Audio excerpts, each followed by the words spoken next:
بسم اللہ الرحمن الرحیم والصلاة والسلام علی رسول اللہ وعلی آلہ وصحبہ اجمعین۔ معزز ناظرین و سامعین کرام، السلام علیکم ورحمۃ اللہ وبرکاتہ۔ بخارا میں حضور سیدنا شیخ عبدالقادر جیلانی رضی اللہ تعالی عنہ کے نام مبارک سے منسوب ایک مسجد پیر دستگیر۔ مسجد پیر دستگیر مدرسہ میر عرب کے کچھ فاصلہ پر ہے اور فن تعمیر کا ایک نادر شاہکار ہے۔ اس کے ممبر و مینار بخاری طرز تعمیر کی عکاسی کرتے ہیں اور قابل دید ہے۔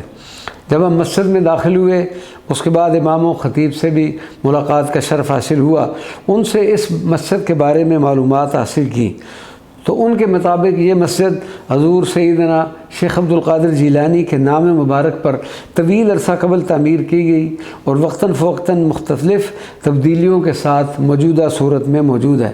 دوران گفتگو امام صاحب نے ہمیں بتایا کہ حضور سیدنا شیخ عبدالقادر جیلانی کے ایک نمائندہ شاگرد اس علاقہ میں سلسلہ قادریہ کی ترویج و اشاعت کے لیے تشریف لائے تھے، جنہوں نے اس سلسلہ عالیہ کی اشاعت میں نہایت اہم کردار و خدمات سر انجام دی، اور انہی کی بدولت آج اس علاقہ میں سلسلہ قادریہ قائم و دائم ہے۔ مسجد سے ملحق کے کمرہ میں حضور غوث الثقلین کی یاد میں ان کی ایک علامتی قبر بھی موجود ہے، اور ساتھ آپ کے اس شاگرد عزیز کی بھی قبر مبارک ہے۔ امام و خطیب صاحب نے بتایا کہ اس مسجد میں باقاعدگی سے محفل 11ویں شریف کے علاوہ دوسری تقاریب بھی منعقد ہوتی ہیں اور لنگر غوثیہ بھی تقسیم کیا جاتا ہے۔